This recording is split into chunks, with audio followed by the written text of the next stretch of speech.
Hello students, इस video में हम डिस्कस करने वाले हैं क्लास 10th की एक्सरसाइज 5.2 के क्वेश्चन नंबर लास्ट टाइम शायद 14 तक हो गया था। क्वेश्चन नंबर 15 से डिस्कस करने वाले हैं। लास्ट वीडियो में हमने क्वेश्चन नंबर 14 तक डिस्कस कर लिए थे। अगर आप 14 तक कोई क्वेश्चन देखना चाहते हैं तो मेरी पुरानी वीडियोस देखें। आज हम डिस्कस करने वाले हैं क्वेश्चन 15 से। तो शुरू करते हैं। मेरा नाम है नीरज और ये आपका channel math solution. Question number 15 से, जैसा कि आपको पता ही होगा, ये क्वेश्चन नंबर 15। तो शुरू करते हैं। For what value of n are n term of two APs 63, 65, 67 से, और ये दो एपीज हैं एन की किस वैल्यू के लिए, मतलब किस नंबर पे जाके ये दोनों एपी का एन टर्म जो है वो इक्वल हो जाएगा, मतलब एन टर्म सेम हो जाएगा। तो अगर आपको फॉर्मूला पता होना चाहिए, नहीं पता हो तो मैं यहाँ पे लिख देता हूँ A N term equal to A plus N minus 1 into D. ठीक है, तो शुरू करते हैं इसका सॉल्यूशन। तो फर्स्ट एपी में देखें, फर्स्ट एपी के लिए हम करेंगे कैसे, एक बार आइडिया दे दूं। पहले दोनों के लिए इक्वेशन बनाएंगे, उसके बाद उन इक्वेशंस को सॉल्व करेंगे। तो ए n equal to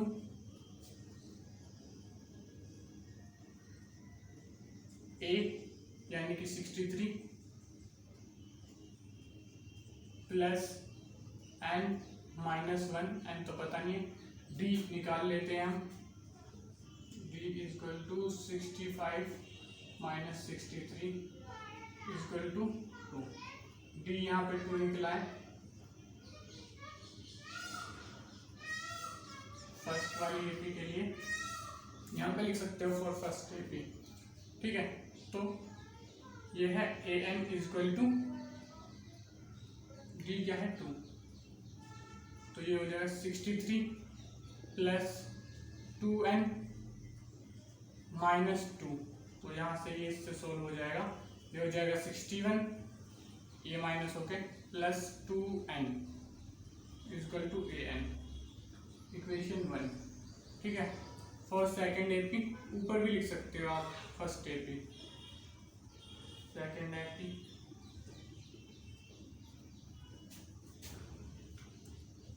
a n equal to a, formula के बार बार लिखना, डायरेक्ट लिखता हूँ। ए क्या है 3, डी निकालते हैं यहाँ पे फॉर फर्स्ट, यहाँ पे फॉर सेकेंड। तो ए भी निकालते हैं 10 minus 3 equal to 7 equal to d. ठीक है, तो 7 इक्वल टू डी। ठीक है, तो ये हो जाएगा 3 plus N minus 1 into d, और डी क्या है 7, तो यहाँ पे लिख सकते हैं 7। यहाँ पे क्या हो जाएगा 3 प्लस 7n माइनस 7, तो ये माइनस का 4 हो जाएगा इन दोनों को काट के, 7n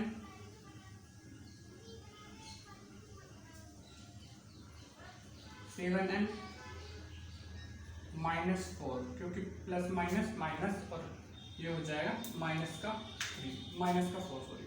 ठीक है, अब इसको दे देते हैं इक्वेशन 2।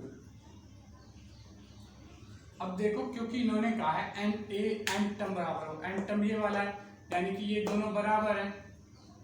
ठीक है, ये दोनों बराबर है, तो अब बराबर है तो क्या करेंगे, ये दोनों भी बराबर कर दो तो एन का सॉल्यूशन निकल जाएगा।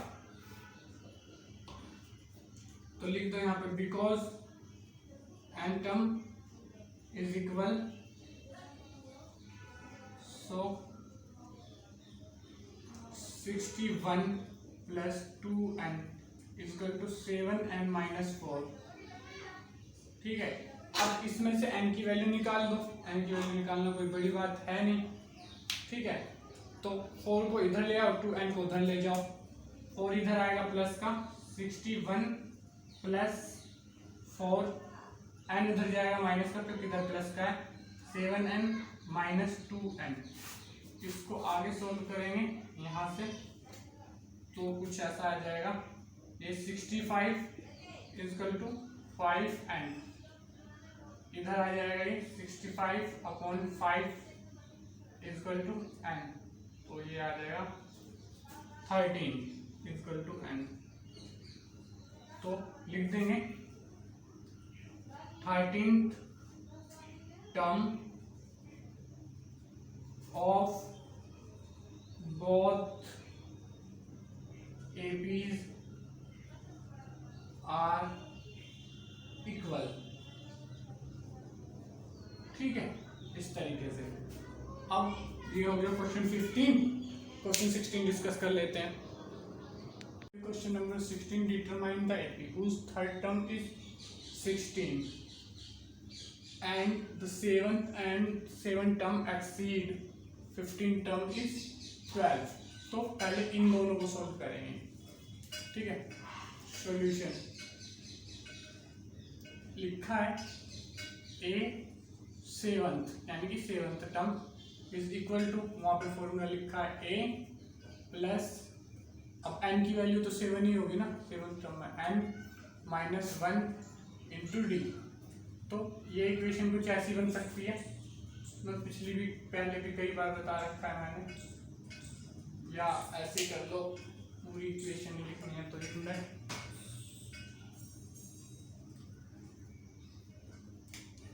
ए सेवंथ तो as it is equal to A plus 6d, यहाँ पे 7 minus 6, 7 minus 1 is equal to 6। फिर A fifth is equal to A plus 5 minus 1 into D, ये ऐसे बन जाएगा A fifth equal to A plus 4d। ठीक है, अब क्वेश्चन में इन दोनों का डिफरेंस दिया हुआ है, 7 टर्म इज एक्सीड बाई 12, तो इसमें से अगर इसको माइनस करेंगे तो ये आ जाएगा। ठीक है, तो इसमें से इसको नाम दे देते हैं 1 और इसको नाम दे देते हैं 2, 1 में से 2 माइनस कर देते हैं, इसमें से माइनस होकर ये क्या आएगा हमें पता है 12 आएगा। अब बाकियों को a को a से काट देंगे और 6d में से 4d माइनस होकर d की वैल्यू निकाल सकते हैं हम। ठीक है, तो a seventh is equal to a plus 6d, a fifth is equal to a plus 4d, ये हमें पता है 12 आएगा एज द क्वेश्चन। a से a कट जाएगा, 6d में से 4d minus 2d, 2d is equal to 12, तो 12 इज इक्वल टू 2d, 2 को इधर ले आएंगे, 12 by 2 is equal to d, तो d इज इक्वल टू आ गया 6, यहाँ पे ब्रैकेट बंद कर दो। ठीक है, d आ गया हमारा 6 यहाँ पे। अब क्या करना है, a फाइंड करना है a भी बनाने के लिए, तो d तो निकाल लिया है, तो अब देखते हैं वो वाला। ठीक है, अब देखते हैं first question, determine the third AP whose third term is 16, उसका थर्ड टर्म 16 है, तो ऐसे लिख सकते हैं 16 is equal to a plus third term, third मतलब 3 माइनस 1 इंटू डी। ठीक है, d हमें पता है तो a ही निकालना है वैसे तो d की जगह पे रख ही लेते हैं, d रख लेते हैं, जो वैल्यू d की निकाली हमने, d इज इक्वल टू 6। ठीक है, फॉर्मूला वहां पे लिखा हुआ है जो आपको दोबारा से लिखना चाहिए यहाँ पे, पर मैंने एक बार लिख दिया है तो बार बार नहीं लिख रहा। उसके बाद क्या हो गया, a प्लस 3 माइनस 1 2 इंटू 6, 2 6 है 12, 16 a प्लस 12, तो 12 इधर आ जाएगा, 16 minus 12 is equal to a, 4 is equal to a, अब इस एपी का हमें ए पता है, डी पता है, तो निकालते जाओ एपी। एपी कुछ इस तरीके से निकाल जाएगी। इन दोनों को चाहो तो एक साथ भी लिख लो दोबारा से, A equal to A, B equal to 6। तो ए भी बन जाएगी 4, इसमें 6 प्लस 10, इसमें 6 प्लस 16, इसमें 6 प्लस 22। इस तरीके से एपी बन जाएगी। अब डिस्कस कर लेते हैं क्वेश्चन नंबर, कौन सा क्वेश्चन नंबर है? 17, ये 16 है। क्वेश्चन नंबर 17 डिस्कस कर लेते हैं इसके बाद। क्वेश्चन नंबर 17 आज का इस वीडियो का लास्ट क्वेश्चन, और नेक्स्ट वीडियो में डिस्कस करेंगे आगे के क्वेश्चन, ठीक है। तो स्टार्ट करते हैं क्वेश्चन नंबर 17। तो find the 20th term of the last term of the AP 3, 8, 13, 2, 5, 3। अब इसमें पूछा 20th टर्म, पर ऐसे नहीं स्टार्टिंग में से, ऐसे नहीं 1, 2, 3, 4, इसके आगे का 20th टर्म नहीं, पीछे से 20th टर्म। तो पीछे से जो 20th टर्म होगा वो आगे से कितना टर्म होगा ये निकालते हैं। और ये निकालने के लिए सबसे पहले क्या करना पड़ेगा, हमें ये टर्म निकालना पड़ेगा, उसमें से इसको माइनस करना पड़ेगा। ये कितने नंबर का टर्म है ये देखना पड़ेगा, ठीक है। तो करते हैं शुरू।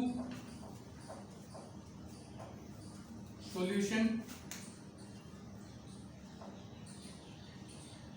ऐसा क्वेश्चन मैंने एक बार पहले भी करवाया, ठीक है। और निकालते हैं सबसे पहले तो ये कितने नंबर का टर्म है। तो 253 इज इक्वल टू 3, हमें पता है फर्स्ट टर्म है a प्लस n, तो निकालना ही है, -1 d निकाल लेते हैं अभी, इस साइड d निकाल लेते हैं। 8 - 3 इक्वल टू 5, 13 - 8 इक्वल टू 5, तो d इक्वल टू 5। तो 253 is equal to 3 plus 5 and -5, ये दोनों कट के -2 हो जाएंगे। -2 plus 5 and is equal to 253। 2 minus का इधर आएगा प्लस का, 253 plus 2 is equal to 5n, ये हो जाएगा इधर आके 255 इज इक्वल टू 5n। 5 को इससे डिवाइड कर दो, 255 upon 5 is equal to n। तो यहाँ पे हो जाएगा 51 इज इक्वल टू n, ठीक है। टोटल 51 टर्म इस एपी में है। तो 51 टर्म ये, और पीछे से 20 टर्म होगा, तो यानी कि पीछे से 20 term 51 minus 20 is equal to 31 term, ठीक है। अब पीछे से 1 माइनस करेंगे, जैसे कि अगर हमसे पूछे 50 टर्म, तो 50 टर्म, तो 50 माइनस करेंगे 1 तो आ जाएगा, ठीक है।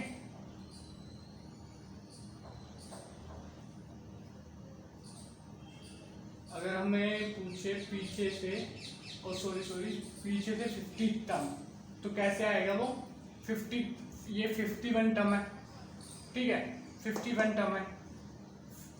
पीछे से 50 टर्म कौन सा होगा, ये 8, इधर से 51 टर्म है तो 8 ही टर्म बचेगा ना।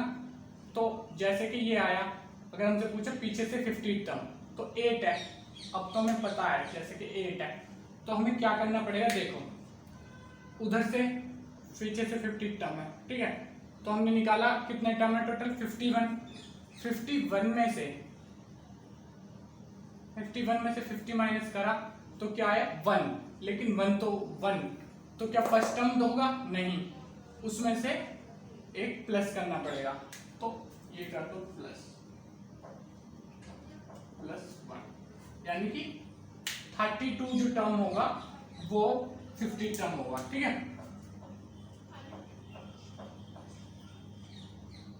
ठीक है, तो यहाँ पे आ जाएगा 32 टर्म जो होगा वो पीछे से कौन सा टर्म होगा, 20 टर्म होगा, 32 होगा जो पीछे से, ठीक है। आगे से 32 होगा, पीछे से 20 टर्म होगा। ठीक है, तो करते हैं स्टार्ट, देखते हैं, निकालते हैं आंसर। शायद यहाँ पे मैंने 1 प्लस किया है, तो यहाँ पे आ गया 32। अब हमें क्या निकालना है, शुरू से 32 टर्म जो होगा वो ही पीछे से 20 टर्म होगा, क्योंकि मैंने बताया कैसे कैसे इसको 1 प्लस करना है। ठीक है, तो अब देख लेते हैं आगे क्या होता है। इसके अलावा एक मेथड और बताऊंगा इसे सॉल्व करने का। ठीक है, कि अगर ये वाला आपको समझ में ना आया हो तो उसके बाद क्या होगा कि इसको रख लो n की जगह पे, an is equal to, a हमें पता है 3, और उसके बाद हो जाएगा 3 प्लस n हमें पता है 32 माइनस 1 इंटू डी, डी भी हमें पता है, डी कितना है 5, यहाँ पे निकाल रखा था हमने कहीं पे, डी निकाला था, ये रहा d, d is equal to 5।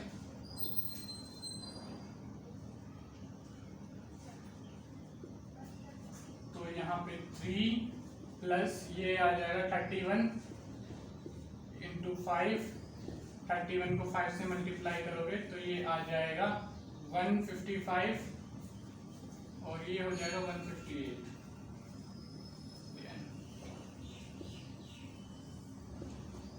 ठीक है, इसको दूसरे मेथड से भी डिस्कस कर लेते हैं, पहले इनको इरेज कर देता हूँ मैं। तो एक और मेथड बता देता हूँ इसका, मैं इरेज कर लिया मैंने इन सबको। एक और मेथड ऐसे है, देखो अब देखो यहाँ पे 253 है, अगर इसके अपोजिट चलने लगेंगे, गैप 5 का है, तो अगला टर्म क्या आ जाएगा, यहाँ से जो टर्म होगा उससे ये एक्सीड होगा 5, तो वो अगर उल्टा करें इस एपी को तो ये कुछ ऐसे आ जाएगा 248, 243। ठीक है, इससे पहले डी हमने निकाल रखा था 8 minus 3 equal to 5, d equal to 5। ठीक है, सॉरी, डी इक्वल टू 5। अब इसमें ये रिवर्स चलेगी ये भी, ठीक है, ऐसे, तो इधर से डायरेक्ट 20 टर्म निकाल सकते हैं, पर डी इसमें जो होगा, इस वाली के लिए डी इधर निकाल लेते हैं, 248 माइनस 253 इक्वल टू माइनस का 5। इस वाली सीरीज के लिए क्या हो जाएगा, डी इक्वल टू माइनस का 5, ये ऐसे। अब डायरेक्ट लिख लो, अब हमें पता है ए एन इक्वल टू 253, ए हो गया, ये फॉर्मूला वहां लिखा ही है, प्लस एन कितना है 20 लिख लो, माइनस 1 इंटू डी कितना है -5। अब आ जाएगा ए एन जो भी 253, और ये हो जाएगा 19, या तो ऐसे ही लिख दो 20 इंटू -5 कितना हो जाएगा 100, 20 इंटू -5 कितना हो जाएगा 100 यहाँ से, तो वो भी माइनस का, क्योंकि माइनस से मल्टीप्लाई होगा, और ये माइनस माइनस प्लस हो जाएंगे 5। ठीक है, -5 को -1 से मल्टीप्लाई करेंगे 5। उसके बाद आ जाएगा ए एन इक्वल टू 253 में से 100 माइनस होगा, ये हो जाएगा 153 प्लस 5 प्लस हो जाएगा, ये आ गया 158 इक्वल टू ए एन। ठीक है, इस तरीके से भी निकाल सकते हैं इसको। ठीक है, आई होप आप लोगों को समझ में आ गया होगा। तो इसी के साथ इस वीडियो को करते हैं ओवर। नेक्स्ट वीडियो में हम डिस्कस करेंगे इसके आगे के क्वेश्चन नंबर 18, 19, 20। उसके बाद एग्जाम अगली एक्सरसाइज की ओर बढ़ेंगे। ठीक है, तो अगर वीडियो आपको अच्छी लगी हो तो वीडियो को लाइक करें। अगर आप हमारी अपकमिंग वीडियो देखना चाहते हैं तो चैनल को सब्सक्राइब करें और बेल आइकन को जरूर दबाएं ताकि आपको नोटिफिकेशन मिल पाए, और अपने फ्रेंड्स के साथ शेयर करें ताकि उनकी हेल्प हो पाए। Thank you.